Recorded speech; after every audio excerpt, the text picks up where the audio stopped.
आज के इस वीडियो में हम नवरात्रि की सच्ची कथा को सुनने वाले हैं, तो वीडियो पे अंत तक बने रहिएगा। चलिए कथा को शुरू करते हैं। प्राचीन समय में सूरत नाम के राजा थे। राजा प्रजा की रक्षा में उदासीन रहने लगे थे। परिणाम स्वरूप पड़ोसी राजा ने उन पर चढ़ाई कर दी। राजा सूरत की सेना भी शत्रु से मिल गई थी। परिणाम स्वरूप राजा सूरत की हार हुई और वे जान बचाकर जंगल की तरफ भागे।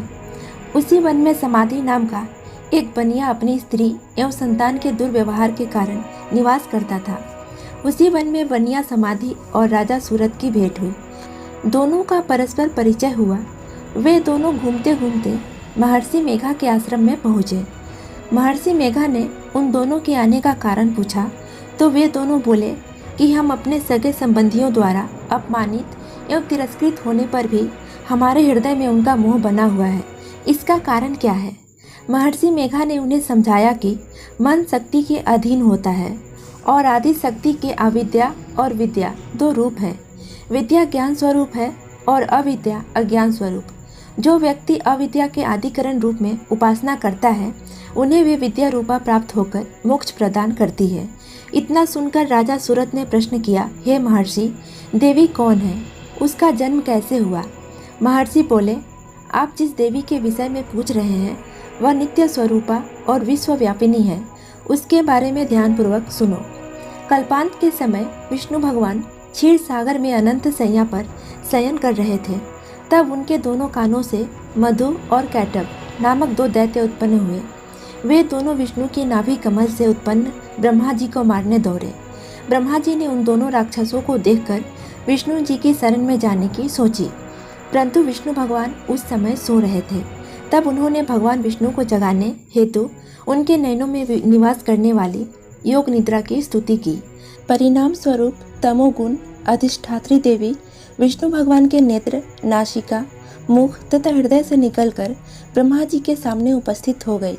योग निद्रा के निकलते ही विष्णु भगवान उठकर बैठ गए। भगवान विष्णु और उन राक्षसों में 5000 साल तक युद्ध चलता रहा। अंत में मधु और कैटब दोनों राक्षस मारे गए। ऋषि आगे बोले, अब ब्रह्मा जी की स्तुति से उत्पन्न महामाया देवी की वीरता तथा प्रभाव का वर्णन करता हूँ, उसे ध्यानपूर्वक सुनो। एक समय देवताओं के स्वामी इंद्र तथा दैत्यों के स्वामी महिषासुर में सैकड़ों वर्षों तक घनघोर संग्राम हुआ। इस युद्ध में देवराज इंद्र की पराजय हुई और महिषासुर इंद्रलोक का स्वामी बन बैठा। अब देवतागण ब्रह्मा जी के नेतृत्व में भगवान विष्णु और भगवान शंकर की शरण में गए। देवताओं की बातें सुनकर भगवान विष्णु तथा शंकर क्रोधित हुए।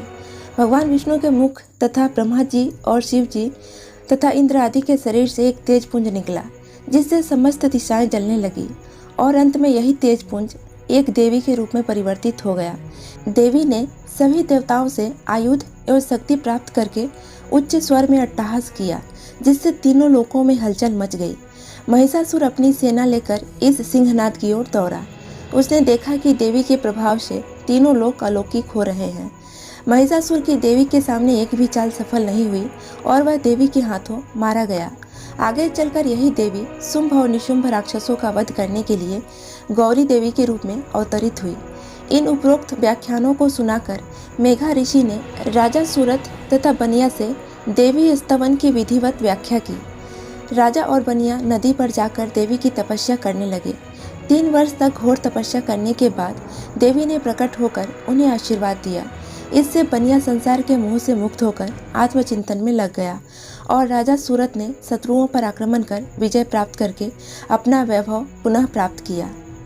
तो फ्रेंड्स, ये कथा आपको कैसी लगी हमें कमेंट करके ज़रूर बताएं और इस वीडियो को लाइक करें, चैनल को सब्सक्राइब करके बेल आइकन की घंटी को प्रेस कर लें, जिससे मेरी आने वाली सभी वीडियोस के नोटिफिकेशन आप सभी को टाइम टू टाइम मिलती रहे। तो आज के लिए इतना ही। अगले वीडियो में फिर से मिलेंगे, तब तक के लिए गुड बाय।